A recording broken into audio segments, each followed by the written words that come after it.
Yo! Have a nice day mga kabarangay at nandito tayo sa entrada ng Sitio Bukid at kasalukuyang nire-repair or pinapalitan ng bubong ng ating mga functionaries ang ating waiting shed. At talaga namang sa mga pagkakataong ito ay medyo tirik na ang araw at kainaman na sa sobrang init. Hindi na maintindihan kung paano gagawin at kung saan susuling ng mga tao.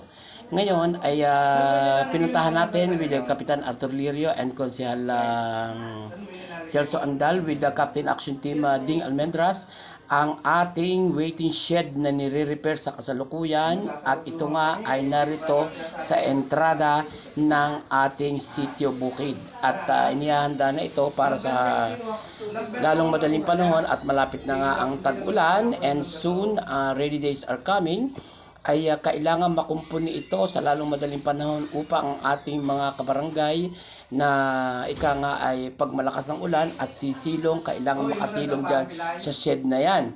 At this time ay nasa harap tayo ng BMC Construction Supplies ng ating kabarangay na talaga namang ang ating kapitan ay hindi maintindihan kung anin ang uunahin sa dami ng projects na pinagagawa ng ating sanggunian dito sa ating barangay. At sa kasalukuyan nga ay ineeksakto at pinuputol ang mga kahoy na labis upang paglapat ng bubong na ikakabit ay eksaktong-eksakto ang pagkakabit at walang labis, walang kulang.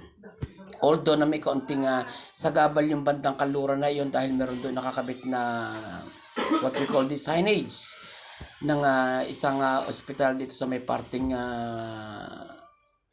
sakop din ng Batangas. At sa kasalukuyan ay ini-spot na mabuti ng ating mga functionaries ang pagkakabit ng bubong upang maglapat ang bawat turo nito at kung sakaling aampiyas ay hindi mabasa ng tubig or makapasok ang excess na tubig kung sakaling darating ang tag-ulan doon sa pagitan ng yero. So kailangan maisagawa ito perfectly at kailangan maipantay ito sa mga kahoy na nag-uugnay dyan sa may parting niya. Pinaikutan natin ang ating camera. At pag ito ay natakpan na ng bagong bubong na sinasagawa sa kasalukuyan, ay magandang silungan ito ng ating mga kabarangay na naghihintay ng masasakyan papunta ng bayan or papunta ng kanluran at kung saan paman. Kaya malaking bagay ang waiting shed na ito sa kasalukuyan na ginagawa na nga at ito ay magiging tambayan din kapag masyadong mainit ang panahon at silungan din ng ating mga kabarangay or ng mga iba pang mga dayuhan lalo pat darating na nga ang ating barangay fiesta. Ang barangay Balele East ay pinaghahandaan na rin ito dahil sa kasalukuyan ay ang mga bubong na iyan na kailangan mapalitan at malapatan ng bagong bubong na ika nga ay walang kalawang or maayos na maayos ang pagdaloy ng tubig diyan pagdating at pagsapit ng tag-ulan. At maya-maya lang ay pupuntahan natin ang ikakabit pang pwesto, pagkakabitan ng ating solar light ng ating sinasagawang solar light project dyan sa may papasok ng bukid sa may Bukana pa lang. Dahil napansin natin na kapag medyo gabi na ay masyadong madilim diyan katulad nung aking isinagawang panawagan ng isang araw, nung isang gabi pala na pagpasok namin diyan, napansin namin na masyadong madilim ang pagpasok pa lang ng Sitio Bukid. So nakahanda na at makikita natin mamaya at ipakikita ko sa inyo ang mga street lights sa post na kung saan ay inihahanda na para pagka kami lumuwas ng Maynila at makabili ng bagong street lights, bagong solar light rather, na ating kinambas pa nga sa Manila or sa San Pedro or sa Cavite pa kung saan kami makakabili next time ng ating solar lamp na ikakabit para sa ating street lights. At yan nga ang medyo nakakaabala diyan yung signage na yan dahil nga medyo napadikit ng masyado doon sa dulo or sa corner ng ating waiting shed. So sa kasalukuyan ay pinaplano pa at inaayos pa ng ating sanggunian kung ano mas maganda gawin dyan or iipod na lang iyang signage na yan para ikangay magsakto yung yero na ikakabit at haba noong bubong. So in the meantime ay medyo against the light ang ating kuha dyan at medyo sobrang ng tirik ng araw although na it's already 10 o'clock parang in the morning pero masyado nang tirik ang araw dahil alam niyo naman tag-araw na tag-araw at sana'y manalangin tayo na kahit papaano maibsan ng init na makaulan naman kahit konti ito bago magpiesta man lamang. Huwag naman sanang uulan sa piesta dahil tayo ay may nakahanda ng mga events or palabas or stage show or musical jamboree na magkakaroon ang Balele East, ang Silangan at ang Balele West, ang Kanluran. So in the meantime ay talagang panay na panay ang pagkukumpuni ng ating sangguniang ang barangay functionaries sa mga pagkakataong ito at kailangan mabubungan na nga yan sa lalong madaling panahon. And exactly kapag ito ay naisagawa na ay maayos ng masisilungan ng ating mga kabarangay ang waiting shed na yan na napabayaan ng ilang panahon.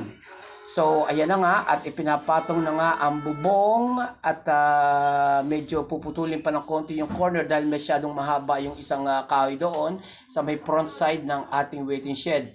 Na kung yan ay malalagyan natin ng eksaktong maayos na bubong, aba, ay di ang ganda kung ikipapabayan at ikimamamaraka at ikaw ay mag-aabang ng tricycle, ay malaking bagay yung waiting shed na yan na ikangay tatambayan ng ating mga kabarangay upang makapag silbing comfort place para sa ating mga kabarangay na naiinitan o nauulanan. So, yan naman ay napakagandang project din para sa ating mga kabarangay dyan sa Balele East at lalo na higit na sa may tapat ng Sitio Bukid.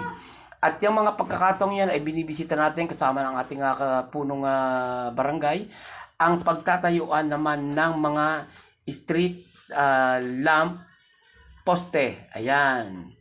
So, pag naitayo na dyan sa bawat parte dyan, although na may mga pag-ita ng mga 5 meters away from each other, ay magandang pagkabitan yan at exactly iyari na nga ang mga poste na pagkakabitan ng ating solar lamp. So, sa kasalukuyan ay medyo kinakalkula pa ng ating punong barangay kung saan mas magandang ilagay ang street lights. Doon sa nga ay hindi makakasagabal sa ating mga commuters or sa ating mga sasakyan na dadaan dyan papasok ng Sitio Bukid. At talaga nga namang minsan ay nakapagpasok diyan or 2 times ako nakapasok din sa loob na yan dahil may mga inia-announce tayo para sa ating mga kaukulang project at events dito sa barangay. Aba, ay Diyos ko po, Rude, ang pagkakadilim-dilim sa may parteng yan, sa may harap na yan ng pag-ita ng Deca Home Subdivision. So kung malalagyan niya ng street light o solar light, ay napakagandang tanawin or tingnan. So yan na nga ang mga bakal na ginawang poste at ready na para sa pagtatayo ng ating street light dyan sa papasok ng bukid at sa iba pang mga sitio. And thank you for watching mga kabarangay. Have a nice day.